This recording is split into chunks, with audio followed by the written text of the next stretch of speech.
Good morning. I'm Richard Shaw. I'm a partner with Design Workshop here in Aspen, Colorado. Design Workshop is a landscape architecture, urban design, and planning firm that was founded in 1969 by Joe Porter and Don Ensign. We're excited today to hear a little bit and be educated about the things that drove the vision for the firm, what values they brought to the profession of landscape architecture, and I'd like to introduce the founders of the firm. First, Joe Porter and Don Ensign. So I'm going to start by asking what it was that led you to become landscape architects and what your dreams were at the time in which that began to evolve for you. Well, I majored in a number of areas in college. Art, anthropology, chemistry, math, literature, and soil science, all of which were engaging conceptually, but I had really no passion to pursue. So I dropped out of school for a year and went to work for a nursery, and all that previous education came together because I was very quickly in charge of marketing and design and constructing gardens. Plus I read a lot of LA literature and found that that's something that I could become genuinely passionate about. And it was clear to me that if I were not passionate about what I was doing, I'd never do it well. Joe and I met at Utah State in, I don't know whether it was 59 or 60. 60. You know, one of the best things that happened to me, to tell you the truth, it was a small department there. There was LaValle Morris, the head of the department, and there was another faculty member. And when Don came, Don had been out of school. He'd read everything about landscape architecture. He'd been working in a nursery and doing design. And Don came my sophomore year and basically started teaching the class. So there was a tremendous amount of synergy then, and you know, we kind of learned from each other. People didn't get around between universities then the way they do now.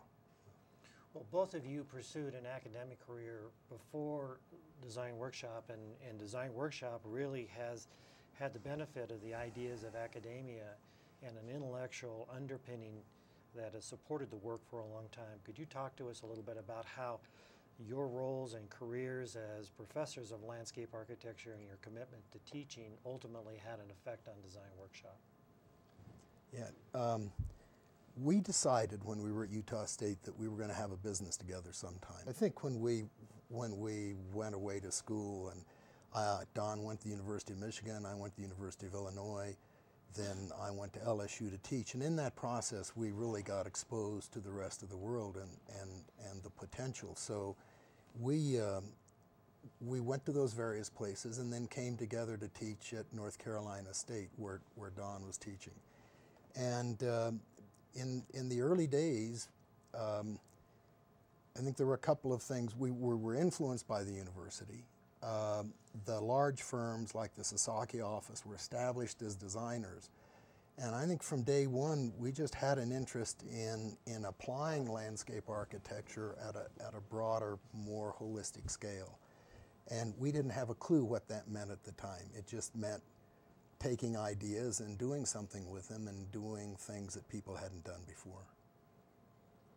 Yeah, I don't have much to add to that, except I think Joe and I have been enormously fortunate in having some mentors in our early career that were some of the best in the country at what they did. He mentioned Val Morris. I'd also had Craig Tosher at Utah State, who had a big influence on us, opened some doors. For me, Bill Johnson and Dick Wilkinson at Michigan were, in my mind, some of the best landscape architects in the country. And after we got out of school and became full-time faculty members, is actually when we started to practice. And at that point, we had some of the best development mentors in the country in the form of the Rouse Company and the people that staffed that operation, but also some unbelievable faculty members at North Carolina State, most of whom were totally out of the envelope. And these were enormously talented people who paid no attention to rules. And I think the thing I took away from that group of people more than anything else was that life and professionalism are far too important to take seriously. In North Carolina, the ability to work I don't quite understand how the Rouse Company at the time, led by a visionary and urban design in the movement of new communities, would have come to you two guys with no office, essentially, to work on the planning of Columbia, which became really a symbol in America of great intentions in the way in which new communities were to be built. What is it that made it possible for you to work with that group of people at the time? Well, I've always thought that luck was more important than talent, and this is a perfect example of that, because we had an old friend and classmate that worked for the Rouse Company. As a result of Dave Bell's working there, he got us hired to design an industrial center in Columbia. We were very fortunate to make that connection with the Rouse Company. I ought to say also, and you ought to talk about this a little bit, but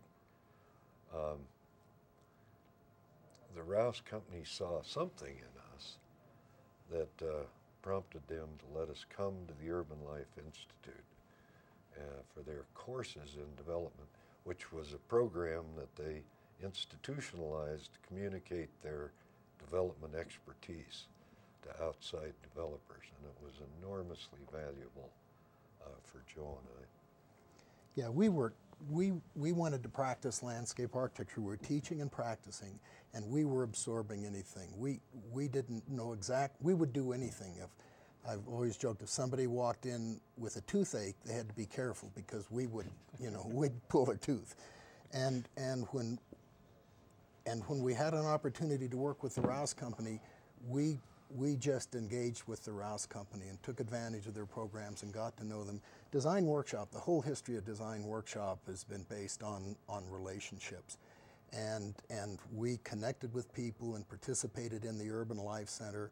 And the Urban Life Center was a place that Jim Rouse set up to basically teach what they were learning to the world in terms of new town development, new town redevelopment.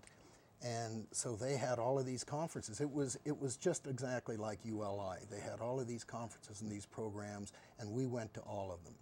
And it gave us an opportunity to see how every element of the Rouse Company was structured, from the development entities to the homeowners association, and we just absorbed that. And we were around all the time, and it was a wonderful opportunity for us, and introduced us to the whole notion, the broader notion of community development. And they looked at things on a broader scale. Rouse was a holistic thinker. So the Urban Life Center and the ideas that flowed from that really expanded the notion about what communities were and how you might design for them and produce them. And that became very much part of what Design Workshops seemed to be able to represent to its clients in the future. And much of that do you see coming from those early experiences and the interaction with a wide variety of other people and disciplines who had influence on community development? Yeah, absolutely. And if you think about it, from there, we came here, started working on mountain resorts, which were smaller versions, more intense versions of community development or new town development. They were far more compact. They were in environmentally sensitive areas. So taking what we learned just fundamentally about community development and bringing it to a resort environment where people had very high expectations for the quality of the environment and the quality of life was a very lucky thing for us.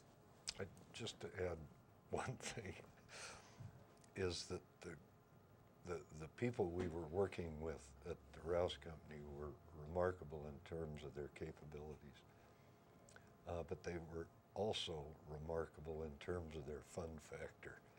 And Joe and I had a set of objectives that were rather simple when we started the practice, and that was work hard and do good work, make a good living, and have fun. And by the way, the relationships, Richard, the director of the Urban Life Center was a guy named Claude McKinney. We subsequently got him hired as the dean of the School of Design at North Carolina State University. One of the marketing people at Columbia was a guy named Seymour Gardner, and at one of these conferences, one of these workshops, we were assigned the Gardners to have dinner with to see what life in Columbia was like. Seymour Gardner went to work for George Mitchell. George Mitchell owned Owl Creek, and Seymour hired us to come out and work on Owl Creek, and he interviewed Design Workshop, Joe and Don, and Ian McHarg, and selected us. George Mitchell, the story goes, had to give Ian McHarg 6 graduate assistantships at the University of Pennsylvania because he was so upset that this firm he'd never heard of got hired instead of him. Well, that was really the introduction that takes the transition from North Carolina to Aspen, Colorado, which seems to be a very large leap in the creation of the firm. Tell us what it was like when you came to Aspen, and why and what Seymour had thought you would be doing here that Ian McHarg wasn't able to do. Well, first I want to tell you a story about how we got here. We had done a beautiful little project on the Outer Banks of North Carolina called Pine Island, and it was a hunt club. It had been a hunt club since 1933, and we did an analysis of it to locate buildings on it, and it was just a jewel of a little study, and we had it documented in a red notebook with color photographs. And we went to Houston to interview with George Mitchell on the 39th floor of number 1 Shell Plaza. And we had that little red book. And I remember we were very nervous. I remember a movie when Frank Sinatra said, you know, don't let him see your hands sweat, and I kept going in the bathroom and drying my hands. But we sat down with George Mitchell and took him through this little red book and explained to him about how the principles and the design of this little community on the Outer Banks of North Carolina applied to developing a mountain ski resort in Aspen, Colorado. And he said, great, love to have you guys work on it. We changed our reservations and flew from Houston to Aspen. Well, tell us what was in the Red Book that was so engaging to George Mitchell that set you apart from some of the leaders of the time in planning, environmental analysis, and community development. Well, I think the thing that made it set us apart is Seymour had it wired. I think that we were a lot less expensive. McHarg's office did do a wonderful environmental analysis of Owl Creek, which was really beautiful, and so we had that to start with. But I think that we were real, and George Mitchell was a comfortable guy. I mean, he believed in people. Yeah, and he had great intuition. But I think he also saw in that the ability to take that kind of analytic information and translate it into physical form. And I think that he really understood that. I mean, I got the feeling he did. I can't remember how he remembers all of this stuff. I'm a lot younger than you are. Maybe that's it. Well, can you give us any insight in how you chose the name Design Workshop? Oh, his version of that's a lot better than mine. Well, it was to be, we had 2 other partners, Dick Wilkinson and Vince Foote. Dick was the head of the landscape architecture department. Vince was head of the graphic design and product design department. Don was the head of the basic design department, and Design Workshop was to be a place where students, professors, practitioners, politicians, and the public could come together and solve problems. The idea was to have it not named after any individual, just call it Design Workshop. And then when charrettes, I've never really liked using the word charrette. I've always tried to substitute Design Workshop in place of charrette, but the idea was that it is a workshop environment, and that's where the name came from. And was that a risky environment to create? Was that something in which you could begin the process of controlling the outcome, or were you expecting that there would be contributions and collaborations created as a result of the environment you began working with?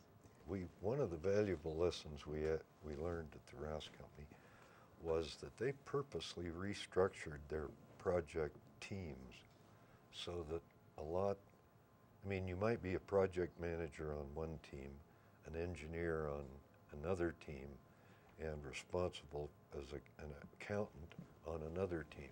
And they purposely mixed these teams so the communication was horizontal and people in the company, or the aim was that the people in the company all understood what was going on in various projects, and also the need for collaboration and talking to other people. It was a really valuable lesson for us. So I think that carried over into the notion of the workshop, and we didn't know how to do it at the time. I mean, we've become really good at it in design workshop. But at the time, it was like much of what we did in let's stir the brew and see what happens, and we'll figure it out as we go along. But in the beginning, it was just a name that wouldn't encumber us. See, it didn't have any strategy. Nor aggrandize us. Right, and so, if in Toward Legacy, Todd actually wrote the part about workshop, and so it just evolved. But it was an idea that everybody, including you that came along, bought into. It's kind of easy. So if I look back at the community Aspen was when this proposal for a large ski area between Aspen and Snowmass was on the table, and you have come here to Aspen, Colorado from Carolinas, what was it like for you to engage here in this community? It was a lot of fun. Well, I mean, Joe and I both grew up in the West, in Salt Lake area, and I think that we were more emotionally connected to the West than we were to North Carolina. We came here for career reasons, whereas most people came for lifestyle reasons. So we were immediately engaged by similar people in the community. The Ski Corporation adopted us. The people that were here to make something happen and were ambitious and aggressive, I mean, that community we slipped into rather easily. The corollary to that, however, is there was a lot of fun going on here, and it did take us a while to transition into the fun.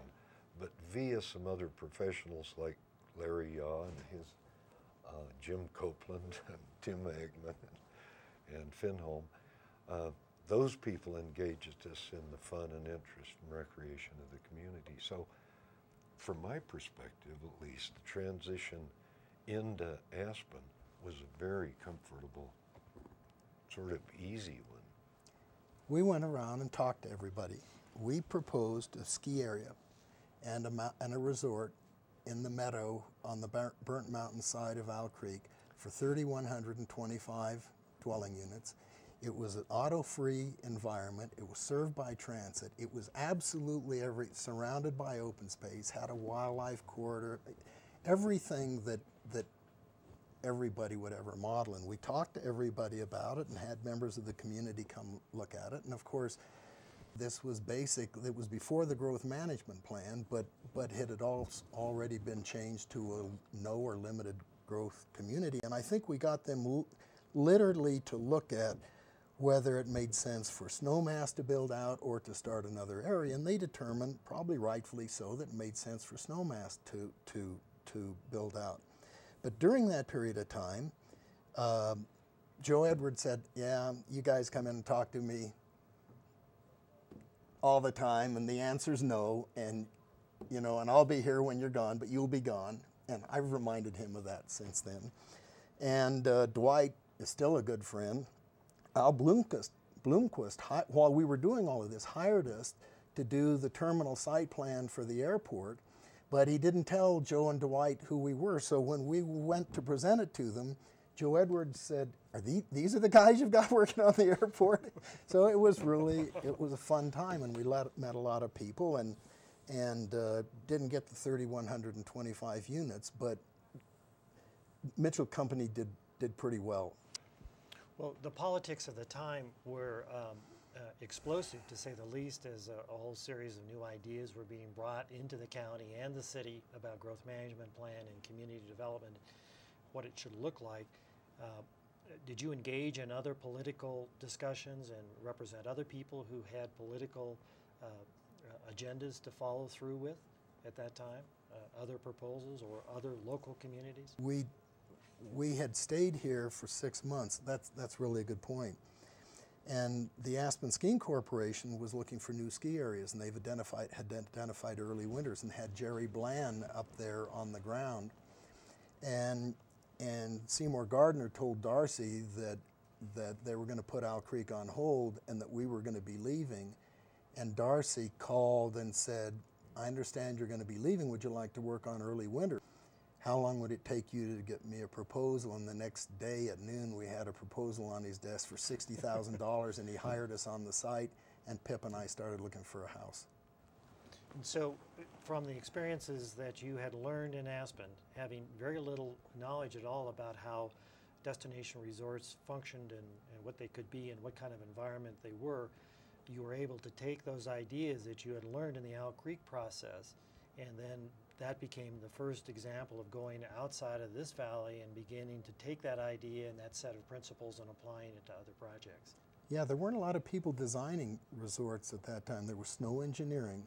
But in the process of designing Owl Creek, we had total access to the Aspen Skiing Corporation. Larry Beidelman just took us under his wing.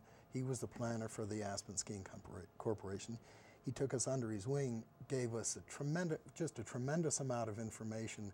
We had a lot of experience about how Aspen was operated, got to know institutions like the Aspen Institute. I mean, it was a 6-month graduate program in resort development, and by the time we got through that 6 months, we really did know kind of comprehensively just about as much about mountain resorts as there was to know, and that was in 1974. I think the sort of the happy prelude to that was our experience at Columbia and attending the Rouse development course, because we got a really in-depth education about development, not just from a design and planning point of view, but from a financing point of view, from a marketing point of view, and from a political point of view. And during this Rouse course, the need to balance those variables was explained in remarkable clarity to me. And that was enriched by Larry and other people on the ski company staff, so that, I mean, at that time, nobody really knew anything about planning ski areas in totality. People knew bits and pieces of that business, but to bring it all together into a plan that made sense, there weren't any experts at the time. So we were plowing new ground, in a sense, at that time. Well, that led to the notion of synthesizing and integration in the way in which information was brought together and the way parties were brought together, and then the outcome that you were hoping for. And you know, I've heard you often talk about the ways in which people try to separate the development process into isolated areas of expertise, and very understandably try to pull apart that process. What's your thought about how success can be measured by an integration and synthesizing process versus one that separates ideas? You know, when Joe and I entered the profession, it was primarily focused on decoration more than anything else. And over the years of our career, it's really evolved into a profession that has truly profound impact on the outcome of the built environment. There are a lot of factors that contribute to that, but I think you you implied perhaps the most important one, and that is the ability to organize and bring together a lot of diverse information in the process of making decisions, as opposed to those decisions growing out of one discipline. One of the things that we did in North Carolina is one day on the back of an envelope we diagrammed a matrix of the community development process that showed all of the disciplines and all of the decision levels that were made, and we vowed at that time that we were going to try and connect all of those dots. So from the very beginning, in very naive form, we said, look, the magic is in connecting these dots, to connect the various scales of development from regional down to building and all of the disciplines. And there were some firms,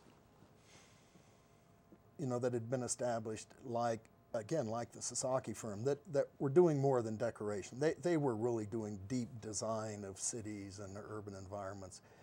But I think we wanted to expand it one more step. So when we came here, and with those two companies, the Rouse company and Mitchell, we were able to bring in transportation control. We were able to bring a lot of people to bear, and it was just a very natural thing. We didn't even think about it. We just brought people in and worked with them. And some of the first work we did, again, through Al Bloomquist with the county, at the end of that, we're convening experts on transportation to talk about how to link Aspen and Snowmass and how long-term transportation systems might work. So that was just something we've said we were going to do, and as it turns out, that is the only way to deal with the complexity of community development, environmental development. And if you think about it, sustainability, it's totally about connecting all of those parts. It's an integrative process instead of a disruptive or a process of barriers. You know, Joe, I've heard you on many occasions talk about a phrase or a notion where the rubber meets the road as it relates to community planning. What do you mean when you speak about that? What are the elements of that you're trying to communicate to groups? Well, I think we asked ourselves, and I think it was a kind of underlying question, but what is our role in all of this? We could have stayed in the university and dealt with theory, or we could have been a more traditional landscape architecture firm and designed and built things. And I think our goal was to connect theory and to build it. Because we could speak to environmental groups and developers, we were kind of in the middle.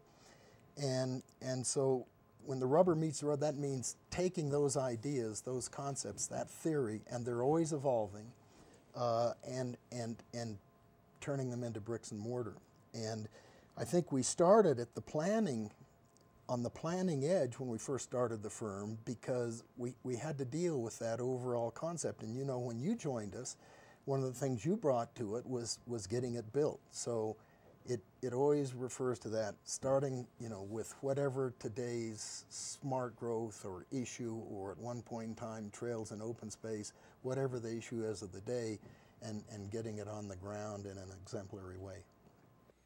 We were examining some of the projects in the past that had an influence in the development of ideas and the evolution of the practice itself. How did various clients and projects go through this process of changing and evolving, and how did that thought get implemented in other new projects that you had done, Joe? Well, it took us a long time. When we did that first matrix, we were only working in 2 or 3 areas on that matrix, and our goal was to connect those, and we worked a long time before we really got anything comprehensively built. Owl Creek would have been great, but it never got built. Early Winters would have been great, dealt with a lot of issues, but it didn't get built. The one that came together, the first one that came together, was one that you really played the lead role in. It was Kananaskis, because there we had an opportunity to deal with everything from regional planning to the design of a village and a mountain landscape. So that was the first time that everything came together. And when we were working on the book Toward Legacy, we went back and looked at all of those projects, it was really sobering to see how long it took us to really pull something together that was comprehensively, that integrated all levels of detail and all the disciplines. Community work came together pretty well on a project in Santa Fe called Rancho Viejo, and now we're doing more and more of that, and the new town and new communities seem to be coming together very well. I think the Denver Commons, the Central Platte, was one from an urban design standpoint that dealt with a whole very serious set of comprehensive issues. And from the time we started on it to the time we got it built was about 10 or 11 years, and we actually went through 3 different principles. So now it looks like to the young people in Design Workshop that we work on all these comprehensive projects where we deal with various scales and it all ties together, but it took a long time to get there. I think now people probably take it for granted. You know, Don, in the planning and design professions have gone through a series of stylistic changes in the course of your career, from ideas that emanate from whatever becomes the most popular idea of the time. Yet in your design work, what I see is a much stronger sense of some inherent value that you have used in your thought process about design. What do you think about style versus the idea of design based on a larger set of principles? You know, our goal has always been timelessness. And I think that not only me, but many people in the office, and I think a growing awareness in our profession, is that the keys to really effective environmental design grow out of the natural environment.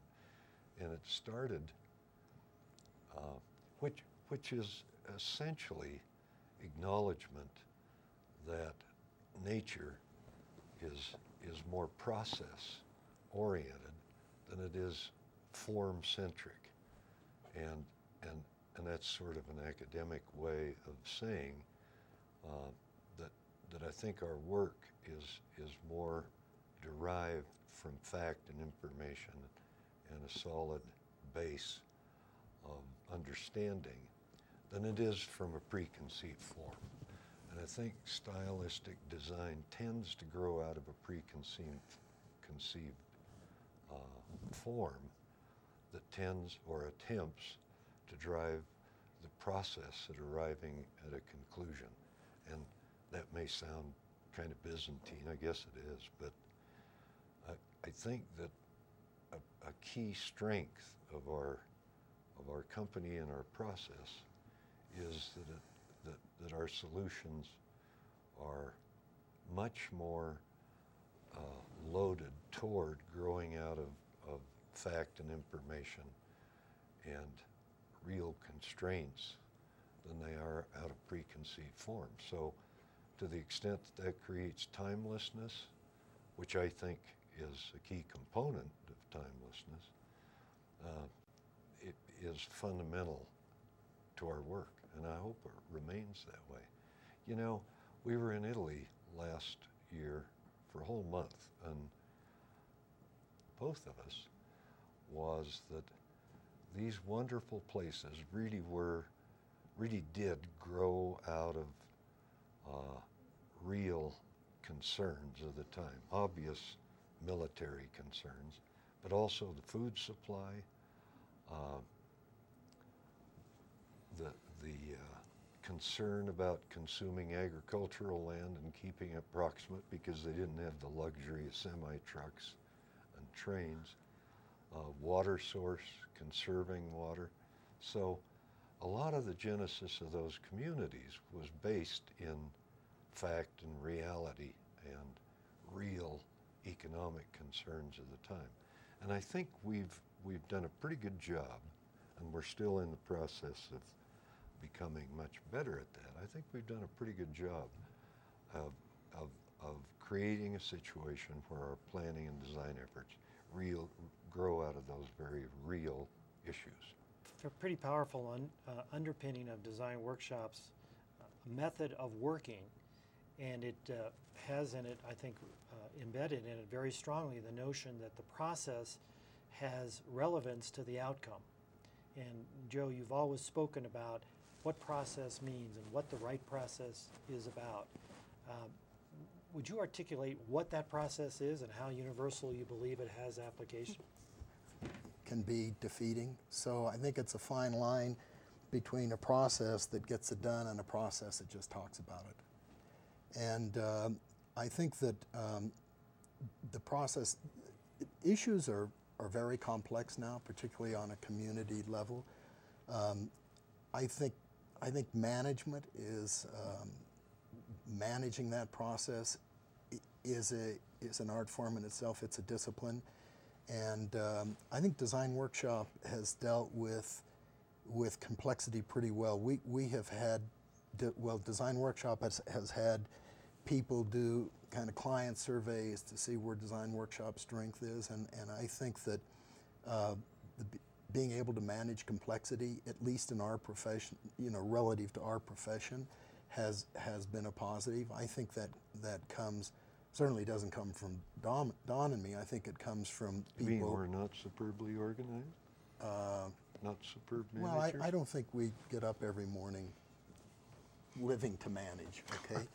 But, we've had some partners who have business degrees and have brought that to us. So I think the process is one of openness. It's having a clear track about how to work through something. It is to engage people other than ourselves that have information and ideas that we don't understand, and some people quite often that we're very uncomfortable talking to, and then creating time in that so one can take all of that information with people who are very good designers and put it in a physical form.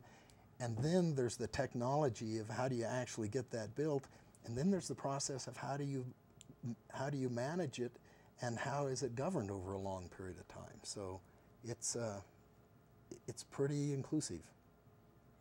And Don, your focus has been with a little bit different process, and I will kind of recount an example I can recall, which is an entry to a community in the Park City area. And I think the original design task was simply to create a memorable entrance. And I'm sure that the people you were working for were expecting stone walls and signs that identified the community. And what they got was an entry sign, or an entry sign that was the product of a landscape in which trees were fully integrated into the building. In fact, they had fallen over the building, and you created a sense that there was a complete natural process going on in their entrance. So to those of us who had a discipline about that, we would have expected construction drawings to be completed for a project like that, but it didn't seem to be your process. How did you design that memorable place? You have to understand the genesis of that. First of all, the developer was an enormously creative and perceptive man. And that idea of a landslide and trees falling and so forth, much of that was from him. And I played almost as much of a scribe role in that, in articulating visually what his verbiage said. Once he saw the drawings, the initial drawings, then there was a very interesting and very fun process of letting that evolve into what's there today. What is this notion of legacy as it's been defined as the principles of what Design Workshop is standing for today? How did it evolve, and what does it mean? What's the purpose and explanation of having an idea that is the resonating factor of what life at Design Workshop means and the way our work goes together? Let me just say that by the time you guys developed that model and refined it to the point where it exists today, by the time you started that process, I was retired.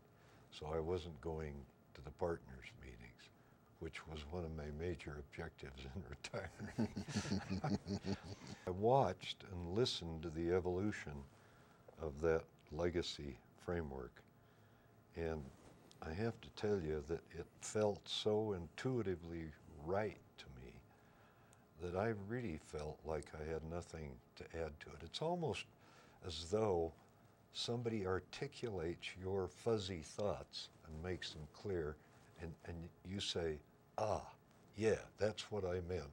That's exactly. And I think that it reflects in a very simple way what Joe and I have, and you and Kurt and a lot of other people, I think it accurately reflects a rather profound understanding of process and what we're concerned about, but does it in a way that's easily communicable to others. Well, I think I totally agree with that, and I think that it went through several stages. I think that our first notion about things should be comprehensive and should be beautifully and have a high quality of design should be there. That was never to be compromised. But it should serve a larger purpose, environmental, community purpose, whatever it was. And that was kind of intuitive. And then we all turned our heads down and worked hard until we had that meeting in Santa Fe, that partners meeting, where we said, okay, now we've got this, we've got 30 years of experience. Now, what have we really been doing? What do we stand about? And Todd led us through that discussion, and it led to the 4 rings, to the integration of community, environment, and economics, and art. And it was a couple of days where we really together looked at who everybody else was in our profession and kind of determined who we were and defined what I felt like we'd been doing. Then the next step was to say, all right, are we doing it well enough? And we've paid more attention to some of those circles than we have the other. So the last few years of trying to figure out now how to restructure the firm to do that more rigorously and more specifically has been, I think, kind of tough. I think it started with the legacy book, which forced us to go back and look at all of our projects and see which ones walked the talk and which ones didn't. I have to tell you, I was a little depressed for a while because there was a lot of work that we worked on, but it didn't quite make the grade because of economic conditions, because of whatever. There were a lot of excuses for not achieving your vision. And then the next step has been, okay, how do you restructure the company, and what do you have to do to get people to totally look on environment, economics, community, and art? And I think that they're just words for everything. How do you look at everything and get it from everything into a piece of built work? I'm extraordinarily proud of what the partners of Design Workshop are doing and the enormous amount of money and investment that you are making in the next phase. And innovators, companies that innovate have difficulties because a lot of times they innovate, become successful, and are so focused on serving their clients that they miss the next innovation. And I don't think that's happening to Design Workshop. And I think our legacy is we started something intuitively that attracted some great people who kind of bought into it and who have dedicated themselves now to taking it to the next step.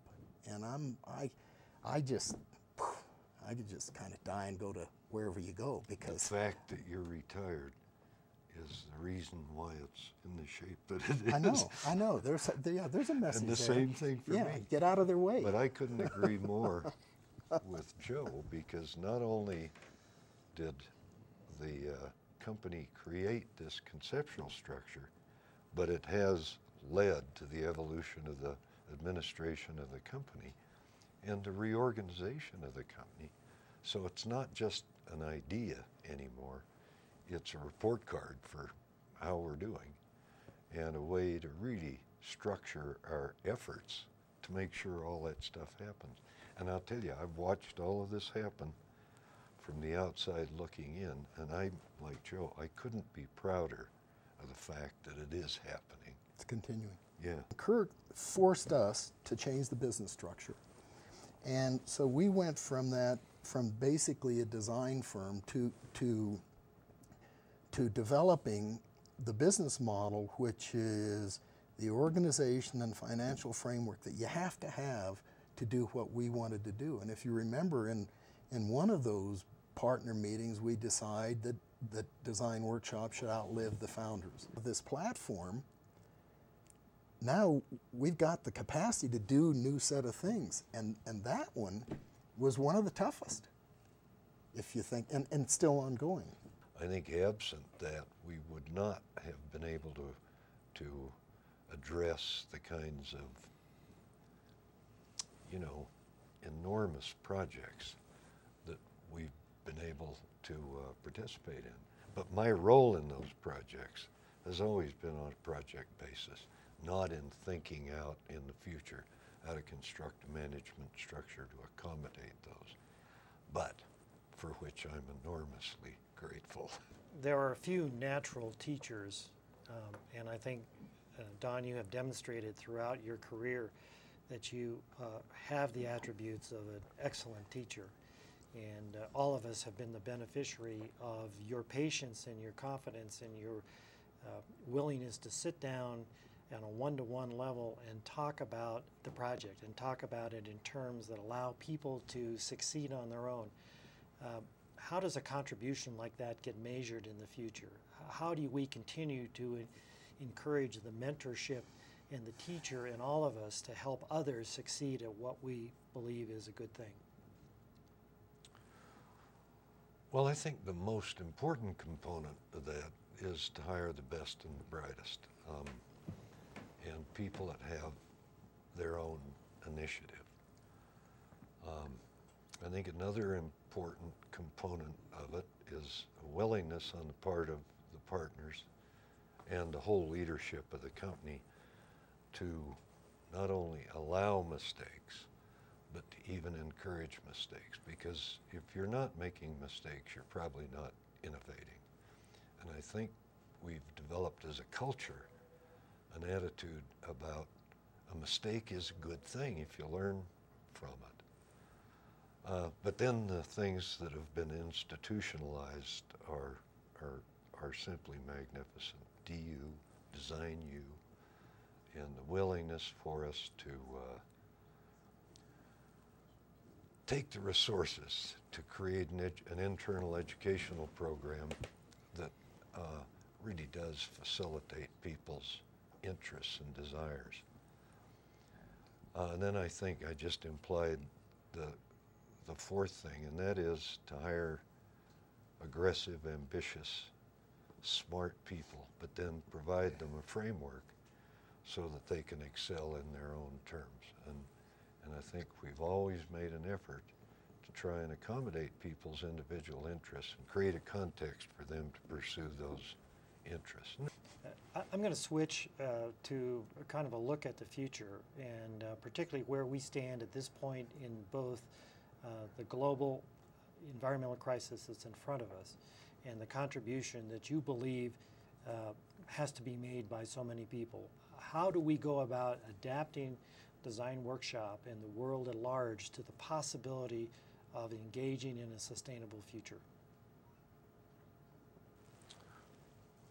Well, when we were working in Brazil, when the Earth Summit was in Brazil, the United Nations Earth Summit was in Brazil, and we had an opportunity to be there and heard about sustainability at its early phases. And when I heard the term, I thought, bingo, here's an economic term, and it's not an environmental term, it's an economic term that encompasses everything that we've been thinking about, but we haven't been able to put into words. And what's happened is everybody else in the world felt the same way. It's something that people have absorbed, and an economist, Herman Daly, has written, if we would have had to define it then and it was clearly defined, we never would have gotten political support for it. So here is this great opportunity. I think Design Workshop is poised to move forward. I think this is really a better question for the profession of landscape architecture, and I think the profession of landscape architecture has a lot of different parts to it.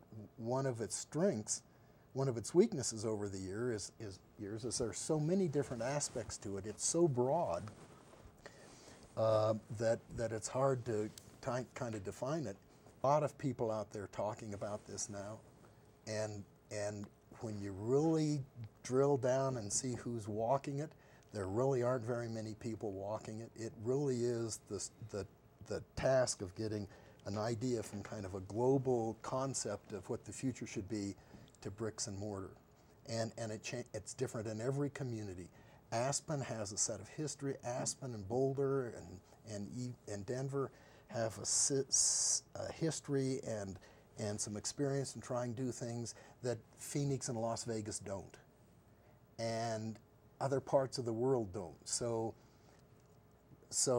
there are lessons that can be repeated when other people are ready for it. This is just a totally amorphous thing that touches everything, and the opportunities are unbelievable. It's just doing it. Everything associated with reducing energy cost, conserving water, it is so highly technical that people have to be able to find an area that they're passionate about and drill down on that and still have a global perspective.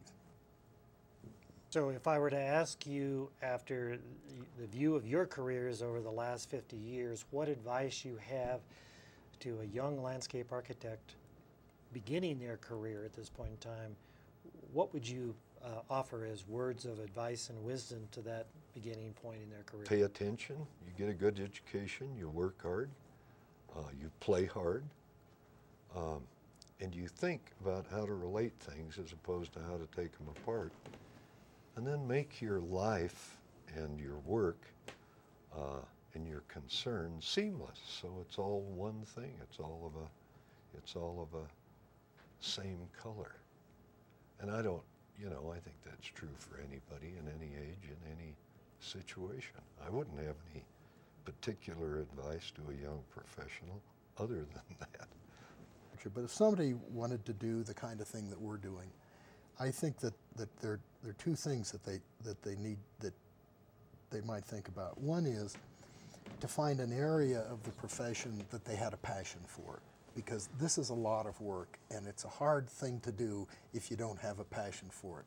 So regardless of what it is, it'd be good to have an area they have a passion for, and I'd drill down on that one and learn a lot about it. And then I'd recognize that it exists in a context of a lot of other issues, and I think that a person needs to practice that specificity in the context of a vision, and just free themselves of all of the preconceptions and judgment about what's wrong, and let information flow to them, and then spend the rest of their life connecting their focus, their interest, to the rest of the world. That Larry Beidelman told me years ago, always ask, why am I here? And have that clarity about, wait, what am I trying to do today? I don't know if either one of you know about the announcement from the American Society of Landscape Architects yesterday, but Design Workshop has been selected Firm of the Year for 2008. And I wondered if you had any kind of sense that that was ever part of your original vision for what Design Workshop would be. Yes. I think it's deserved, and it makes me very proud.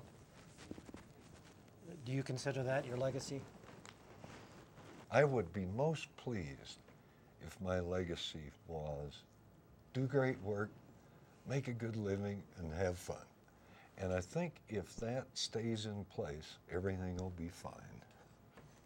I think there are things happening with Design Workshop. I think the legacy is starting with some intuitive notions that are being taken forward, and it's beyond what ASLA can measure. They're right, but they don't know why. Well, and I think another important legacy in my mind is to be willing to tackle stuff you have no idea how to do, and just wrestle it to the ground. Joe and Don, it's been a pleasure to have you here. It's been very valuable to hear about how it started, what you've done, and the accomplishments are really unparalleled in the profession. And want to appreciate you sharing with us these times and thoughts as they relate to how the profession has been enriched by your contributions. Thank you very much. Thank you.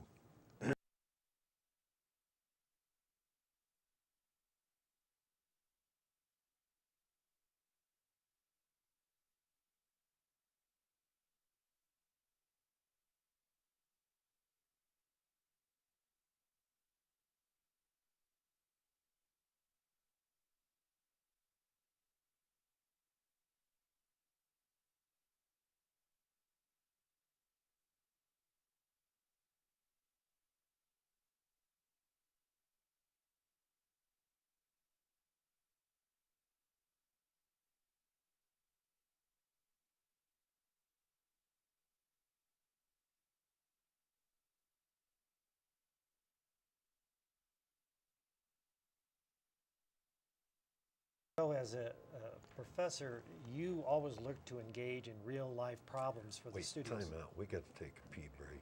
I'm dying. Okay. Are you guys out there? You, after the view of your careers over the last 50 years, what advice you have to a young landscape architect beginning their career at this point in time, what would you offer as words of advice and wisdom to that beginning point in their career? Tell them to be a lawyer. No, I'm kidding. Discussions, it's been very interesting to me to start with the notion of how the firm began, the dreams that you set forth with. And I'm not sure either one of you are aware that yesterday the American Society of Landscape Architects have created an award for Design Workshop and establishing Design Workshop as the Landscape Architectural Firm of the Year. Really? It's about Really? time. Is that right? That is correct, yes. Kurt told me last night, called me and told me last night. Sorry. That is in 1990, we decided to go to southern Utah to do the Rainbow Trail, which is on an Indian reservation. I know where this is headed.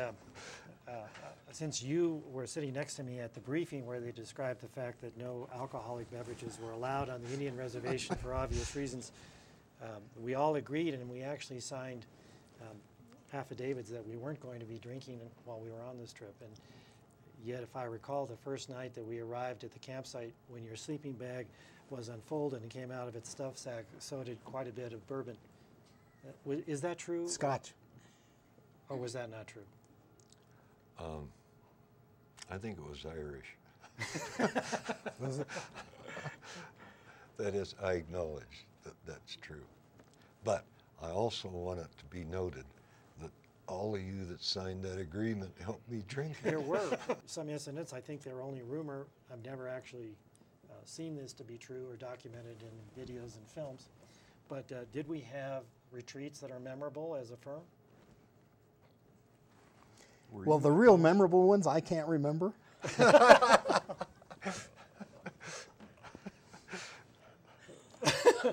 I can't imagine what you're talking about. You have retired from the firm on at least a half a dozen occasions. And in fact, we've spent more disposable income on retirement parties for you than we have building the education of the firm. Richard, those weren't retirement parties for me. Those were part of the fun quotient. So the 300 people that arrived to say goodbye to you were under the misconception that you were retiring? Isn't that 7 fun? minutes. Oh, You know- come on, Mary. This is good. First time, but go ahead and do whatever you want. Well, we probably need to do the wrap up a little bit, and then we might want to go through that ASLA one since I couldn't possibly have said it in a worse way. I just wanted to add something. That's really, Good. well, I wouldn't say that, but it's okay. No. That's that- really thoughtful. That's really Just- profound, Joe. it is. That is really outstanding. really cool, Why didn't you Joe. say that 25 years ago? I think Did that it take there's you a, as much time to get a degree in landscape architecture